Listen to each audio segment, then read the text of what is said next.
네, 안녕하세요. 소개받은 조직국장 이용남입니다. 오늘 분회장 2차 교육이잖아요. 2차 때도 아마 참여하신 분들도 많이 계신 것 같고, 오늘 2차 교육도 잘 들어서 우리 서울지부에서 분회장의 역할이 상당히 중요합니다. 그래서 교육도 마련했으니까요. 함께 들었으면 좋겠고, 오늘 교육 제목은 서울지부 분회장 시대를 열자입니다. 그동안 우리 서울지부가 조직을 강화하고 만드는 과정에서 올해 분회장 체계를 더 잘 세우자고 하는데, 실제로 서울지부가 잘 움직이려면 서울지부의 흥망성쇠를 가로하는 그 결론은 바로 분회장님들을 어떻게 잘 세우냐 아니냐도 결판이 날 것이기 때문에 그만큼 우리 중요한 분회장님들 같이 함께 오늘 얘기해봤으면 좋겠습니다. 그럼 지금부터 분회장 교육 시작하도록 하겠습니다.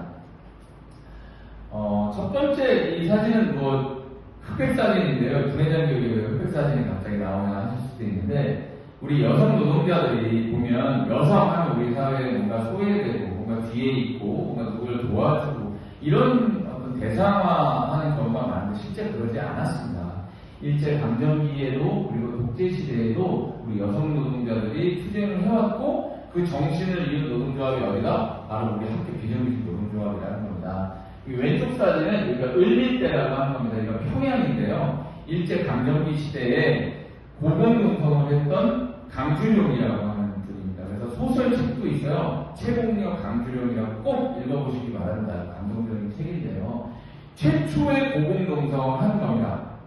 이곳에 올라가서 임금 인상을 요구하는 투쟁을 했었던 바로 우리 강주룡 선생님이시고요. 뭔가 되게 익숙하죠? 우리 투쟁하는 것처럼. 그리고 오른쪽의 사진은 YH 무역이라고 하는 곳에서 투쟁을 하는 우리 노동자들의 사진인데, 여러분들도 박정희가 11.6개 총탄으로 이제 사망을 하게 되는데, 그 사망을 하게 됐던 직접적 원인이 됐던 것이 부마 항쟁을 어떻게 대응할 거냐 이런 거였거든요. 부산 마산 지역에 엄청난 항쟁이 이제 벌어졌었는데, 그 항쟁이 벌어지게 됐던 단초를 마련한 게 바로 이 YH 무역 사건입니다. 여기가 가발 만들던 회사예요. 근데 여기서 다 문을 닫고 공장을 닫겠다고 하는 그런 것에 저항해서 투쟁해왔고, 이 투쟁 과정에서 한 노동자가 목숨을 잃기도 했는데요.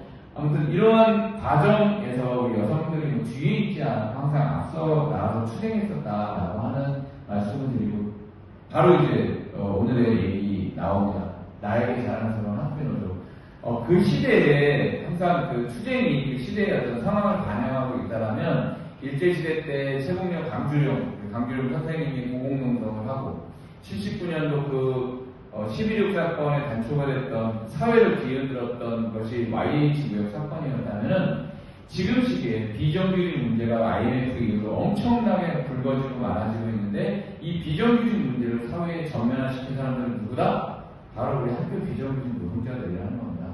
이 왼쪽의 사진은 2011년도, 그 당시에 고용이 제대로 되어 있지 않은 상황에서 전국의 노동자들이 모여서 함께 직접 고용을 외쳤던 첫 투쟁이에요. 아까 그 최원영 강주룡 선생님 최초의 고공농성만 얘기했던 것처럼 이때 얼마나 되게 떨리고 그런 상황이었을까요? 근데 사람이 많지는 않죠? 이때. 근데 오른쪽 사진 보세요. 이게 우리 코로나 지나고 처음 했던 총파업입니다. 여의대로 국회가 건너편에 있고, 여의대로의 엄청난 넓은 공간에 끝이 보이지 않을 정도로 우리 조합원들이 가득 메웠습니다. 그만큼 한 12년간의 노동조합의 투쟁을 통해서 우리 학교 비정규직 노동자들, 여성의 문제를 전면화시키는 데에 그 역할을 우리가 다 해왔다라고 하는 거고, 그 당시에 우리의 마음은 어땠을까 보면, 정말 처음에 아까 왼쪽 사진이었던 그 2011년도 투쟁입니다. 이때의 요구가 뭐였을까? 이때 우리의 마음은 어땠을까? 이때는 첫 전국 투쟁이었고, 이때 바랬던 게 뭐예요? 통장에 월급 100만 원이라도 들어오는 거 보고 싶다. 그게 정말 꿈이었어요. 지금은 이렇게 주면 다 나가겠죠? 지금도 이제 급식실 같은 경우에 돈이 너무 적고 하다 보니까 채용률이 0.5대 이런 상황인데, 또 하나는 뭐였을까요? 학교에서 유령 취급 안 받고 싶다. 그러면서 눈물도 많이 쏟고, 그죠? 학생수 줄이려니까 당신 나가라. 막 열심히 몇 년씩 일해봤자 하루아침에 실업자 신세가 될 수밖에 없는 그런 시기에 우리는 싸움을 처음 시작했어요. 그런 상황에서 노동조합을 만든다는 게 얼마나 어려웠겠습니까? 특히나 우리 처지 자체를 보면 그 조직이 학교별로 돼 있잖아요. 학교에 3명, 4명, 다른 데는 공장에 막 몇백 명이고 화성 기아차 같은 게 한 14,000명이 한 공장에서 일해요. 그러니까 어찌 보면 하나는 딱 조직화하기 쉽지만 우리는 학교에 5명, 10명, 2명, 3명 이렇게 떨어져 있어요. 그러니까 너무 노동조합으로 조직하기 너무 어려운 거죠. 지금이야 일반적이지만 그 당시에는 저게 노동조합이 될까? 이런 생각이 훨씬 더 많은 상황이었어요. 또 노동조합의 노자도 들어본 적이 없는 평범한 여성들이었죠. 여러분들 다 그러시죠? 예전에 다 그러셨을 거 아닙니까? 그러다 보니까 노동조합 가입하는 분들 다 무서워하기도 하고 뭐 피해보는 거 아닌가요? 이거 학교에서 아는 거 아니에요? 이러면서 노동조합을 가입하게 됐고 또 낮에는 노동자로 밤에는 아내와 엄마로 살아가야 하는 처지다 보니까 남자들은 그냥 뭐 집안 신경 안 쓰면 그냥 내팽개치고 나와서 노동조합을 하고 막 하잖아요. 사실 여성들은 그렇지가 않아요. 그러다 보니까 2중고, 3중고로 더 어려운 상황이었던 거였죠. 그리고 학교에서라도 뭐 목소리 내나요? 아까도 말씀드렸지만 노동조합 가입하면 피해보는 거 아닙니까? 이런 상황 속에서 우리가 노동조합을 시작했던 되게 어려운 처지에서 뭔가 시작했던 상황이었다라고 하는 거죠. 그렇게 10년간의 투쟁을 했어요. 그래서 2011년도에 처음으로 기본급이 83만원, 명절휴가 보증금이 20만원 했는데 이래도 뭐 월 100만원 딱 찍히진 않죠. 지금 근속수당이 뭐 22년 차까지, 만 22년까지 준비하면 이때는 제일 많이 받아봐야 얼마예요? 월 8만원이 최고였던 거예요. 20년이라든 30년이라든 근속수당 8만원 받아야 되는 거예요. 그러니까 통장에 100만원 찍혔으면 좋겠다는 소리가 당연히 나왔겠죠. 근데 우리가 투쟁을 안 했으면 아직도 이 상태였을 겁니다. 저는 그거는 분명합니다. 만약에 뭐 기본급은 뭐 최저임금법 이런 게 있으니까 올랐을지 모르겠지만 나머지는 지금 뭐 명절휴가비 안 주는 데도 많고 뭐 많잖아요. 그렇습니다. 그 당시 조합은 5,000명이었어요. 근데 2023년 현재 우리는 어떻게 가고 있냐면 기본급이 198만원, 명절휴가비는 170만원, 근속수당 급가 39,000원입니다. 그죠? 그러니까 이렇게까지 10년째 기준으로 하면 월 39만원 정도를 받게 되는 거죠. 상여금도 생기기도 했고, 가족수당도 생겼고, 맞춤형복지비도 생겼고, 각종 수당과 병가 및 어마어마하게 많은 처우가 생겼어요. 지금 어찌 보면 당연한 것 아니냐 얘기하겠지만, 딱 표로만 보더라도, 이때 없었던 거예요. 뭐, 생략한 게 아니라, 이때는 뭐 없었던 거, 이게 다예요. 아프면 어떻게 돼요? 그만 주는 거죠. 무슨 병가입니까? 그죠? 병이식이 어디 있습니까? 그냥 이대로 그냥 골병 들다가 만약에 다치면 돼요. 그때 산재 처리 제대로 할 수 있었어요? 못했죠. 오히려 다치면 어떻게 돼요? 욕먹었잖아요. 그런 상황이었단 말이에요. 잘리고, 욕먹고. 그리고 기물 약간 부서지면 어떻게 돼요? 돈 내서 네가 책임져라. 그리고 추가 하루 어떻게든 좀 내면 어떻게 합니까? 하루 내 일당 까이죠? 대체근무자 그 돈 누가 됐어요? 여러분들이 직접 사가지고 했었단 말이에요. 그런 시기를 거쳤던 게 우리의 과정이었다라고 하는 거고, 그런 과정을 거친 우리의 모습은 어때요? 전국 최대 비정규직 노동조합입니다. 정규직과 합치더라도 차이가 뭐 손가락 안에 꼽혀요. 우리 6만 조합이면 어마어마 곱하기 100 정도 해서 되는 정도의 노동조합에 여러분들이 소속되어 있는 분회장이고, 또 민주노총이 주력 노동조합이에요. 이제는 민주노총이 전국 투쟁이나 뭐 큰 투쟁 같은 거 하려면 우리 학비노조 위원장님한테 전화 옵니다. 학비노조 올해 투쟁계획이 어떻게 돼요? 그때 맞춰서 같이 하고자 하는 정도로 우리의 투쟁이 어떻게 되는가는 민주노총이 되게 중요한 과정이죠. 또 하나 뭐죠? 우리 국회의원 있죠? 누구죠? 정혜경 의원이잖아요. 우리의 국회. 지난 10수년간 끊임없이 우리 정치 세력화, 당원가입 운동을 해서 우리의 근본적 문제를 해결하려면 제도가 바뀌어야 된다고 하는 것을 우리는 일찌감치 알아서 정치 세력화 운동을 엄청 많이 했어요. 그래서 결과로 소중한 우리 국회의원 한석을 갖게 된 거죠. 그러니까 첫 번째 법 뭐 바꿨어요? 뭐 바꾸겠다고 내놨어요? 학교급식법 했잖아요. 그거 하려면요, 법안 청원하려면 10만 명이 사인을 해야 되는 거예요. 근데 국회의원이 한 명 들어가니까 어떻게 돼요? 다른 국회의원들 싹싹 얘기해가지고 법을 발의하잖아요. 그죠? 그런 거다라고 하는 거죠. 뭐 정부의 정책도 바꾸죠? 돌봄 정책도 바꾸고, 급식실 폐업 문제 누가 만들어냈죠? 누가 이거 사회에 만들어냈어요? 다 우리가 해놓은 결과입니다. 현재 우리는 이렇게 되어왔다라고 하는 거고, 이제는 전국을 뒤흔드는 당당한 민주노총의 대표로 되었다는 겁니다. 저는 개인적으로 이 사진을 상당히 좋아합니다. 멋있잖아요. 힘이 느껴지잖아요. 노동자들의 힘. 이렇게 머리 딱 우리 대표자들을 삭발하시고 딱 우리 밑에서 딱 결의하는 그 모습 보니까 광화문 광장이었는데 이 사진을 상당히 좋아합니다. 그럼 이제는 뭔가 그 다음 단계로 우리가 넘어가야 되잖아요. 도약의 단계가 왔다. 이제 10년이 이제 훌쩍 넘어갔고 이제 청소년 시기에 접어드는 거죠. 아이를 치면 이제 좀 더 넘어서는 과정으로 가야 되는 시기인데 무엇이 그런 우리에게 좀 변화가 필요한가 얘기를 하려고 하는 거예요. 첫 번째는 임금 체계가 좀 바뀌어야 된다. 이거는 여러분들 다 동의하실 건데 너무 주먹구구식 임금 체계잖아요. 지역마다 다르고 또 학교마다 다르고 직종마다 다르고 그것이 왜 다른지 이유도 없습니다. 그래서 교육청에다 임금 체계를 제대로 된 임금 체계를 만들라고 요구하고 있어요. 근데 이거는 어마어마한 힘이 필요합니다. 기존에 여기까지 오는 우리의 투쟁 과정이 있었다면 이제는 좀 더 힘을 발휘해서 한 단계 높아져야만 이 문제를 해결할 수 있다는 거고, 그래서 이미 회의는 돌입했어요. 학교민영교육연대회의와 신호교육청 협의회가 1차 임금체계 노사회의, 그러니까 작년에 이어서 올해 2년째 임금체계 개편을 위한 협의를 진행하고 있습니다. 왜 필요한가 방금 전에도 말씀드렸지만 교사 공무원 대리에서 교육공무직의 공정한 임금 차이를 확인해야 되는 건 아니야. 왜 우리는 임금 차이를 받는지에 대해서 얘기해야 된다. 그리고 교섭관행으로 오는 처벌이 고착화되고 있다는 거예요. 교섭을 해봤자 계속 이 차이가 벌어지는 겁니다. 분석이 높아질수록 60%, 70% 수준까지 가지 않고 있는 거죠. 그러니까 물가는 이렇게 오르는데 임금은 3, 4% 오르면 결국 임금 착각인 거죠. 그래서 이런 문제를 해결해야 된다. 그래서 실제로 뭔가 임금 체계에 우리가 정당한 대우를 받는 것과 함께 우리는 아직도 근거가 없어요. 전국에 15만 명 이상이 근무하는데도 불구하고 그래서 교육공무직의 온전한 법적 인정을 받기 위한 이런 과정을 거쳐야 된다. 동의하시죠? 이러려면 우리가 좀 도약을 해야 된다라고 하는 거예요. 다음은 뭐예요? 학교의 역할이 커지고 변했다는 거죠. 여러 차례 교육했습니다만 옛날에는 그냥 국영수 배우면 됐어요. 그게 다인 줄 알았어요. 학교의 역할. 근데 지금 그렇지 않죠. 돌봄의 역할도 해야 되죠. 우리 아이들의 심리에 대한 상담의 역할도 해야 되죠. 밥도 해줘야 돼요. 그래서 점심만 주는 게 아니라 저녁도 줘야 되고 아침에도 줘야 되고 심지어 방학에도 달래요.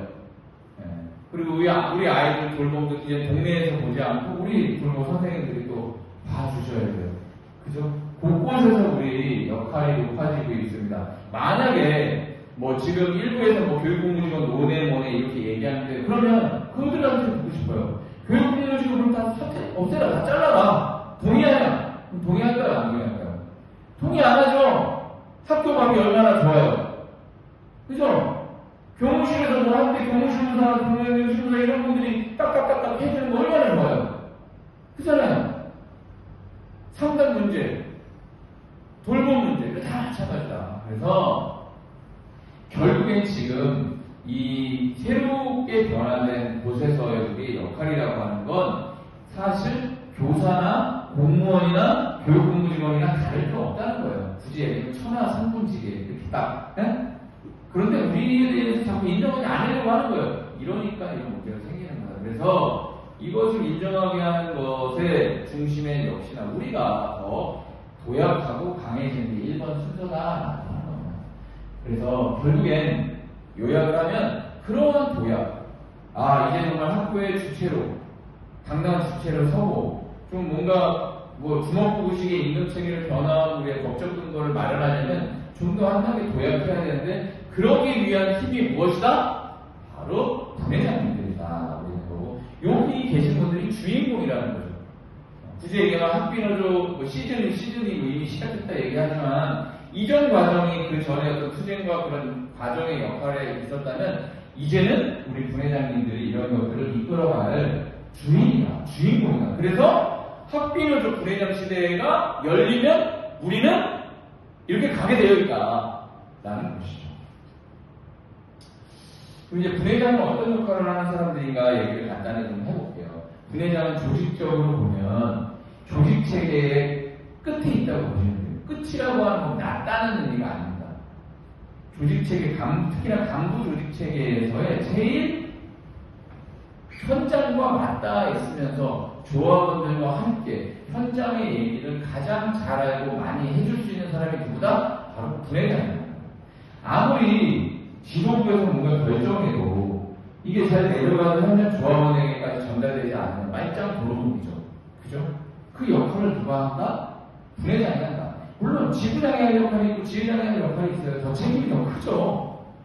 그럼 부회장님은 뭐예요? 현장에서 열심히 일하시면서 결정된 사항을 잘 전달해주고 또 밑에서 나오는 얘기를 잘 알려주고 하는 뭔가 매개적 역할, 그런 역할을 하는 분들이라는 거예요. 그래서 조직체계의 종착지다, 조합원과 가장 가까운 기초단위다, 또 6만 명을 한 명처럼 움직일 수 있도록 하는 근거다.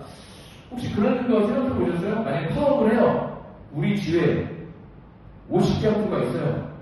근데 50개 학교 전체가 분회장들이 결의해서 파업을 결심했어요. 그럼 나와요, 안 나와요? 다 나오겠죠.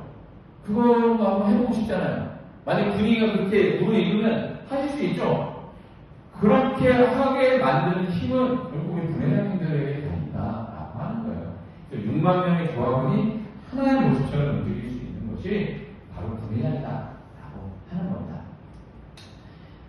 다음은 우리 전국에 보면 조합원 몇 명이죠? 6만 명 정도 있어요. 그리고 서울지구는 몇 명? 6천 명의 조합원이 있습니다. 그리고 그 아래로 11개의 지회가 있고 13개의 분과 한 120명의 지회 운영위원들이 있습니다. 거기 어찌 보면 우리 서울지구를 이루고 본조를 이루는 간부 체계예요. 거기에 400명의 분회장님들이 자리를 차지하고 있다라고 하는 겁니다. 말씀드린 것처럼 전체 체계의 종착지, 하지만 현장의 조합원들에게 다가갈 수 있는 딱 그 구조가 바로 분회장 체계다라고 하는 거고, 분회장의 역할은 저는 이렇게 한 3가지 정도라고 봅니다. 하나는 뭐예요? 연락 담당자의 역할이다. 노동조합 일정들이 뭐가 있대, 아니면 우리 매년 달력 주죠? 이제 또 내년 달력 나오겠죠. 그 달력을 누가 받아가요? 우리 분회장님들이 다 받아가셔가지고, 야, 달력 왔어! 다 거시는 거죠. 그죠? 또 벽고 이런 거. 그죠? 그리고 우리 노동조합에서 방문하잖아요. 그럼 누구한테 연락해요? 분회장님들한테 연락하고, 분회장님이 언제 될 것 같아요? 언제 오세요? 이런 것들을 할 수 있는 거죠. 그리고 학교에 무슨 일이 있어요? 누가 괴롭혀요? 학교 관리자가 괴롭혀요? 그럼 우리 분회장님들이 이런 일이 있습니다. 연락을 주는 거예요. 그래서 지회 업무, 그러니까 지회가 업무를 하는 데서 원활한 운영을 할 수 있도록 보조적인 역할을 해 주실 수 있다는 거예요. 이런 정도로 할 수 있잖아요. 연락해 주시고. 할 수 있죠? 네, 감사합니다. 자, 두 번째는 뭐예요? 보고하는 담당자. 뭘 보고하냐? 야유회를 한다, 이를테면, 상반기에 가신 데도 있고, 하반기에 가는 데도 있는데, 우리 야유회 가요? 그러면 A 학교 몇 명 가요? 그럼 프로장님, 우리 학교 몇 명 갑니다? 이렇게 알려주시면 돼요. 그거 못해요? 하실 수 있잖아요. 안 어렵거든. 그리고 투쟁처럼 올해 하반기에 투표가 있잖아요. 아니면 상반기 6.2 투쟁 있잖아요. 이번에 몇 명 가세요? 그러면 우리 학교 몇 명 가요? 이렇게 딱 해주시는 거예요. 근데 재밌는 거 하나 알려드릴게요. 이렇게 막 분회장님들을 막 하니까 예전에는 이런 투쟁 같은 거 하면 우리 분회장님들이 내가 간부야? 내가 나 뭐니까 나 그냥 조합원랑 똑같은 거 아니야? 이러신다. 그래서 투쟁 가요? 그러면 우리 학교는 저는 가고 싶은데 다른 저기들이 안 간다 그래서 못 가요. 이러고 그냥 저도 못 가겠어요. 이래요. 근데 교육도 받고 하고 나면 우리 분회장님들이 눈빛이 달라져요. 어떻게 돼요? 우리 학교는 이 땡땡들이 안 간대요! 이러면서 막 열받아 가려고 해. 저라도 갈게요! 이러면서 바뀌시더라고요. 그러니까 역할이 분회장님들이 마음 자세가 바뀌고 그러니까 또 지회가 강화되고 하더라고요. 그래서 역할 보고하는 담당자의 역할. 그래서 야유회는 몇 명 가요? 투쟁은 이번에 몇 명 정도 갈 것 같은데 이번에는 못할 것 같아요. 이렇게 얘기해 주시는 역할들. 그래서 또 조합원 교육 같은 거 하잖아요. 집체 교육하면 우리 학교 몇 명 갑니다. 그래서 앞으로 그런 부분이 있어요. 분회장님이 보고 안 하면 그 학교는 교육 못 듣게 할까 생각 중입니다. 좋죠? 예. 눈빛이 좋으시네요. 네. 이렇게 한다. 그래서 학교의 민원 참고 및 사업에 대한 단위 학교 보고 담당자의 역할. 요 정도 하실 수 있잖아요. 그죠? 네. 다음은 뭐가 있어요? 여기에서 좀 어려움이 있는 거지, 이제. 학교 책임자에서. 그래서, 일단은 요거부터 하시면 돼요, 요거부터. 나 일단 요 정도는 할 수 있다. 요거 하시면 돼요. 근데 조금 더 나는 관심도 있고, 우리 노동조합사가 좀 더 열심히 해보고 싶어. 그런 거예요. 분해장 교육 이런 데 와주시고, 그죠? 노동조합 사업에 대해서 이해하고, 현장에 대해서 설명해주고, 뭐 쟁의 찬반 이런 거 할 때, 딱 우리 학교 이렇게 직접 받아서 이렇게 갖다도 주시고, 이런 정도 역할까지 할 수 있다. 근데 실제로 이 세 가지 역할이 그렇게 엄청나게 큰 걸 여러분들에게 하셔라고 하지는 않을 거예요. 이런 정도의 역할을 해 주십사 하는 거고, 하실 수 있다. 그래서, 좀 더 구체적으로 보면, 이게 그래서 부회장님들이 없게 되면 노동조합은 거의 신경지 상태나 마찬가지입니다. 아니면 그냥 뭐가 몸이 움직이지 않는 거예요. 뇌와 뭐 이런 것들은 하고 있는데 실제 어디 뭐 혈액이 잘 들어오지 않는. 그래서 부회장이 실제 없으면 노동조합이 움직여지기는 하겠지만 제대로 움직이지 못하는. 그래서 결국엔 조직 자체가 어려움을 갖게 되는 상황이다. 그래서 아까 말씀드렸지만 가장 기초한 얘기도 하면서 모든 것이 이루어지는 현장이 바로 분해고 역할들을 우리 분회장님들이 하실 거다. 지금 아시겠죠? 그래서 우리 분회장님들이 이런 역할들을 잘 해주십사 하는 거고, 요거는 분회장님들한테 이렇게 설명, 그럼 하반기 사업 어떻게 할 거냐 이런 설명을 간단하게 드리도록 할게요. 하반기 수원지구의 계획은 뭐냐? 핵심은 뭐예요? 가장 큰 동그란 게 뭡니까? 분회장. 그래서 여러분들과 함께 이런 교육도 하고, 잘 세워드리고 하려고 하는 거고요. 두 번째 뭐예요? 그래서 그런 힘으로 분회장 대회를 하려고 하는데, 10월 26일날 분회장 대회를 합니다. 근데 이때 그냥 뭐 막 교육 깝깝하게 너무 많이 하려고 하는 게 아니고, 이때가 단풍이 좋지 않습니까? 그래서 지금 그 강가 주변에 있는 수련을 아주 어렵게 치열한 경쟁을 뚫고 섭외를 했어요. 거기 가면 가는 길도 좋아요. 거기가 어디냐? 양평입니다, 양평. 오전에 차 타고 쫙 가서 그 단풍이 이게 딱 어울려 있는 그 길을 쫙 가서 수련원 가가지고 탁 내려가서 이게 좀 바람도 쐬고 하면서 교육도 간단히 좀 듣고, 또 저희가 학간수 때 극을 한 게 있어요. 그 연극. 우리 학교 비정규직 노동자들 모두에게 보여주고 싶은 연극이 있습니다. 극도 좀 보고, 같이 대본놀이도 좀 하고, 또 지혜별로 좀 시간, 사진도 찍고 뭐 이런 좀 즐거운 우리 분회장님들이 즐겁게 뭔가 결심하고 같이 할 수 있는 시간을 마련했거든요. 꼭 보셔야 됩니다. 그리고 그러한 기세로 12월 6일날 우리 지금 집단임금에서 투쟁하잖아요. 승리를 위한 2년 만에 진행되는 총파업입니다. 그래서 이렇게 올 한 해 하반기 이렇게 투쟁을 하려고 한다. 이런 겁니다. 뭐 갑자기 즐거운 얘기하다가 보기 싫은 얼굴이 나와서 그러긴 하는데, 대파 사건 아시겠지만 올해 임금교섭 투쟁 얘기를 조금 해드려야 되니까요. 아무튼 지금 소비자 물가가 엄청 올랐죠. 그래서 실제 지금 상가겠다 이런 얘기는 많이 들으셨을 겁니다. 그리고 여전히 내수가 점점 부진인 상황입니다.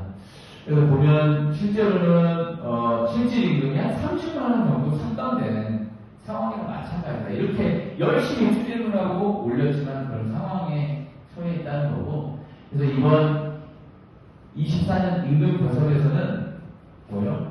민주노 총회 임금 요구안이 최소한 비정규직은 월 33만 원 정도는 인상해야 된다. 이런 게 민주노 총회에서 나온 자료고, 올해 우리는 뭐예요? 최소한 210만 원 정도 이상 인상을 요구하고 싸우고 있습니다. 기본급도 올리고, 근속수당도 많이 올리고, 그리고 급식실 같은 경우에 지금 채용 문제가 되게 많이 심각하지 않습니까? 그런 문제를 해결하라고 하고, 또 직종별로, 또 정규직 같은 경우에는 직급보조비라고 해서 막 주는 게 있는데, 우리는 직종에 해당하는 그런 수당들이 없잖아요. 직무보조비도 전체 직종에서 줘라. 이런 요구들을 들고 하반기 투쟁을 지금 하고 있고 교섭을 진행 중에 있다라고 하는 말씀을 드리고 싶고, 임금교섭 관련해서 지금 현재 사측이 기본급 5만원 인상을 내놨어요. 작년에 기본급 얼마 인상했죠? 6만 8천원 인상했습니다. 이걸로 타결할 수 없겠죠. 그래서 하반기 투쟁을 더 힘있게 만들어내야 우리가 요구하는 것들을 따낼 수 있다는 것 말씀 좀 드리고 싶고, 그래서 2024년 분회장 어떤 역할을 해야 되냐? 하나는 지금 이번처럼 또 이제 계속 진행될 거겠지만 분회장 교육에 빠지지 않는 거, 그리고 교육에서 배운 내용 잘 전달하는 거, 학교의 인생일은 보고하는 거, 요거 하실 수 있죠? 네, 요거 하실 수 있습니다. 그리고 10월 26일 분회장 대회 참가하는 거, 요거 하실 수 있죠? 뭐 대단한 거는 아닌데요. 그냥 같이 함께 해주시면 돼요. 그리고 하반기 정말 집중 투쟁, 집단임금 승리를 위한 12월 6일 총파업, 나부터 결의하자. 쟤네 학교는 간대 안 간대 신경 쓰지 마세요. 그냥 내가 결의하면 돼. 일단 내가 결의하면 옆에 학교 결의하게 되어 있어요. 그죠? 그래서 그런 상황이다라고 하는 것, 앞으로도 총파업 관련된 교육이나 이런 거 다 할 거기 때문에 함께 이렇게 올해 하반기 분회장 교육 참가, 분회장 대회 참가, 11월 총파업 잘 조직하는 그런 과정들 잘 놓치면 될 것 같습니다. 그럼 사진 어떠세요? 네, 여기 우리 이전에 했던 뭐 확대가구 수련회 뭐 이런 사진이거든요. 그래서 이번에 분회장 대회 가면 이런 컨셉으로 좀 즐겁게 진행하려고 합니다. 보니까 네, 우리 지부장님도 이런 거 쓰고 한번 춤 추셔야 될 것 같은 느낌이 들긴 하네요. 그리고 그렇죠? 네, 그래서 즐겁게 좀 가을 무르익는 가을 분회장 대회 통해서 함께 좀 즐기고 함께 배우는 과정 삼으려고 하니까요. 꼭 참가해 주셨으면 좋겠습니다. 그래서 마지막으로 10월 26일 분회장 대회에서 우리 힘 받고 12월 6일 총파업 대회에서 꼭 승리하는 우리 멋지고 자랑스러운, 그래서 서울지구의 분회장 시대를 여는 우리 분회장님들이 되셨으면 좋겠다는 말씀 드리면서 마치도록 하겠습니다. 감사합니다.